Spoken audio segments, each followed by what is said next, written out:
असली खेल पर्दे के पीछे चलता है, लेकिन झूठ की फैक्ट्री उसे सुर्खियों में ला देती है। क्या भारत को अमेरिकी एजेंसी यूएसएड से $21 मिलियन मिले, या फिर ये महज एक मनगढ़ंत कहानी थी जिसे सियासी मोहरे बिछाने के लिए गढ़ा गया? बीजेपी का प्रोपेगेंडा, राहुल गांधी पर निशाना और इंडियन एक्सप्रेस का बड़ा खुलासा। नमस्कार, मैं हूं ऋतिक और आप देख रहे हैं जनचोंक। इस घटना से जुड़ा पूरा सच जानने के लिए आप इस वीडियो को आखिर तक जरूर देखिए। अमेरिका से भारत में फंड आया, वोटर टर्नआउट बदलने के नाम पर आया और उसका इस्तेमाल मोदी सरकार को हटाने की साजिश के लिए किया गया। मतदाताओं की भागीदारी के नाम पर भारत को अमेरिकी एजेंसी यूएसएड से मिलने वाले $21 मिलियन यानी तकरीबन 180 करोड़ रुपए की कहानी फर्जी निकली। इंडियन एक्सप्रेस ने आज इसका खुलासा किया है।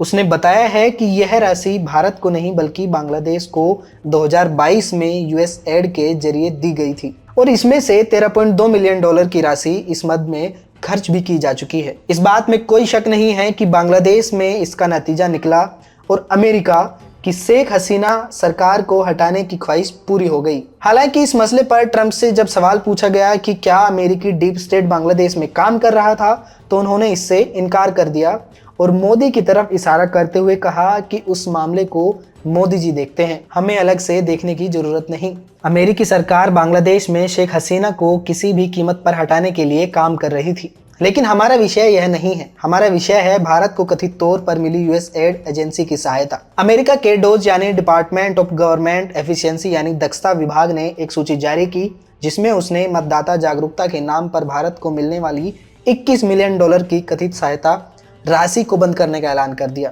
फिर क्या था? बीजेपी के नेता से लेकर उसके समर्थक और भक्तों ने इसको हाथों हाथ ले लिया। इसके साथ ही झूठ की फैक्ट्री आईटी सेल को सक्रिय कर दिया।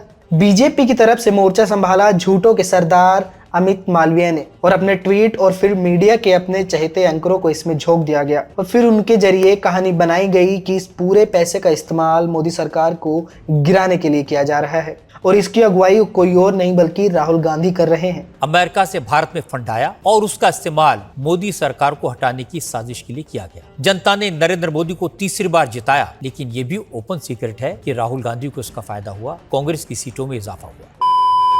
इस कड़ी में जॉर्ज सोरोस से लेकर न जाने कितनी एजेंसियों को जोड़ दिया गया और ऐसा करने से पहले ना तो किसी तथ्य की तलाश की गई और न ही पूरे मामले को समझने की कोशिश की गई। जबकि सच्चाई यह है कि सरकार बीजेपी की है, सारी एजेंसियां उसके मातहत हैं। एक मिनट में सारी चीजों की तथ्यपरक जानकारी मिल जाती। इसमें कहा गया कि यह पैसा चुनाव आयोग को मिला था और फिर 2012 में वाईएस कुरैशी के रहते यूएसएड एजेंसी के साथ एक समझौते का हवाला भी दे दिया गया। बीजेपी संघ को तो मानो मुंह मांगी मुराद मिल गई। किरदारों के रूप में उसे अपने सबसे प्रिय नफरती औजार मुसलमान मिल गए। फिर क्या था? अपनी पूरी गोयबेल्सियन मंडली को राहुल गांधी के पीछे लगा दिया गया। जबकि कुरैशी अपना नाम आते देख उन्होंने तुरंत ट्वीट कर यह साफ कर दिया था कि उनके दौर में एक एमओयू पर हस्ताक्षर हुआ था, लेकिन उसमें किसी भी तरह के पैसे के लेन देन की बात शामिल नहीं थी। लिहाजा इस सफाई के आने के बाद ही बीजेपी की झूठ मंडली को एक बार फिर से ठहरकर विचार करना चाहिए था। लेकिन झूठ जिसके मुंह का नेवाला बन गया हो, उसके लिए सच जहर लगने लगता है। चलिए, आपने कुरैशी की बात नहीं मानी, कोई बात नहीं, लेकिन 2 मिनट के लिए ठहरकर अपने दिमाग को तो थोड़ा काम करने के लिए कह देते। उस समय अगर पैसा मिला भी होता तो आपके हिसाब से राहुल गांधी किसकी सत्ता पलटते? क्या खुद अपनी ही यूपीए की? और अगर यह पैसा यूपीए के लिए आया था तो सच्चाई तो यह निकली कि देश में अगली सत्ता बीजेपी की बनी। तो क्या माना जाए कि यह सारा पैसा बीजेपी को सत्ता में लाने के लिए लगाया गया? लेकिन ट्रंप ने जो खुलासा किया वो इस बात का एडमिशन है कि अमेरिकी सरकार पैसे के बल पर दूसरे मुल्कों में सरकारें बदलने की कोशिश करती है। यहाँ अमेरिका फेल हुआ, लेकिन हमारे पड़ोसी मुल्क पाकिस्तान और बांग्लादेश में क्या हुआ, सबने देखा। और अगर वैसे भी यह अचरज की बात नहीं है, आरोप लग रहे हैं कि अरविंद केजरीवाल और अन्ना के आंदोलन को विदेशी एजेंसियों से बड़ी फंडिंग हुई थी और उस दौरान अन्ना के अमेरिकी दौरे की एक तस्वीर इस समय सोशल मीडिया पर छाई हुई है।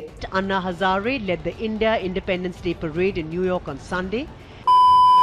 यह बात किसी से छुपी नहीं है कि इस आंदोलन को संघ ने ही पहले पैदा किया और फिर पाला पोसा और फिर आम आदमी पार्टी बनने तक के सफर में उसकी मुख्य भूमिका निभाई। हमें यह नहीं भूलना चाहिए कि संघ का अंतर्राष्ट्रीय नेटवर्क कितना मजबूत है। एनआरआई से लेकर तमाम देशों में फैले हिंदू संगठनों ने खुलकर इस जमात को आगे बढ़ाने में मदद की है। बहरहाल इसी बीच ट्रंप ने मियामी में एक और बयान दे दिया। जिसमें उन्होंने कहा कि भला हमें भारत को मतदाताओं को जागरूक करने के लिए पैसा क्यों देना चाहिए।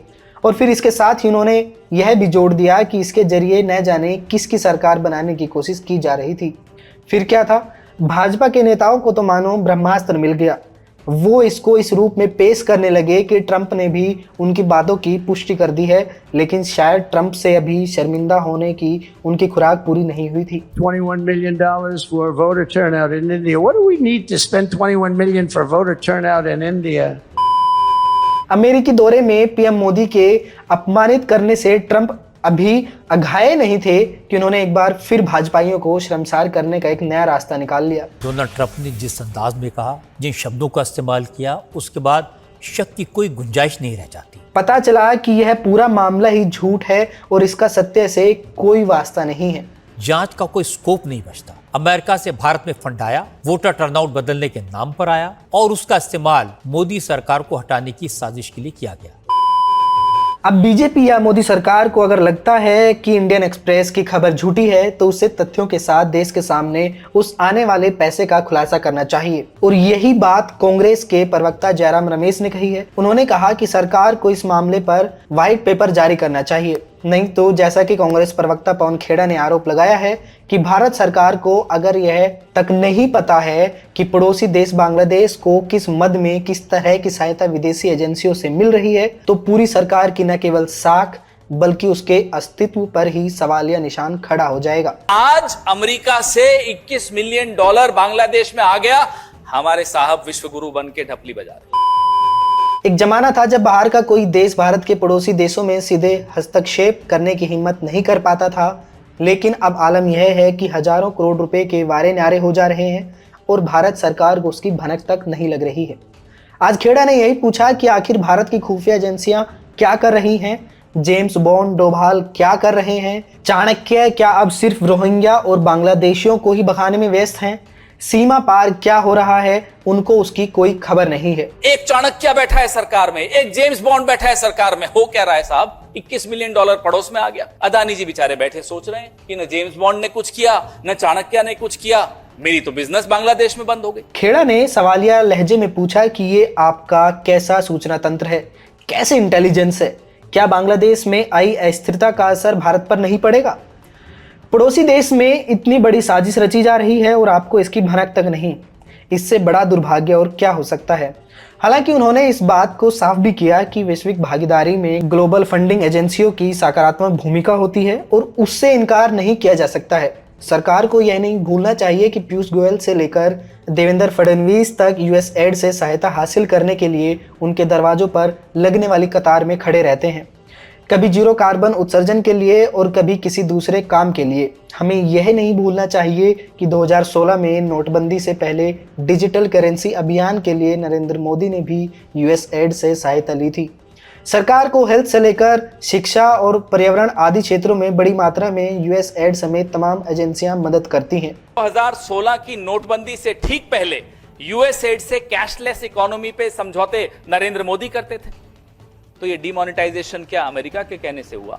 किसको लाभ पहुंचा रहे थे आप इस डिमोनेटाइजेशन से?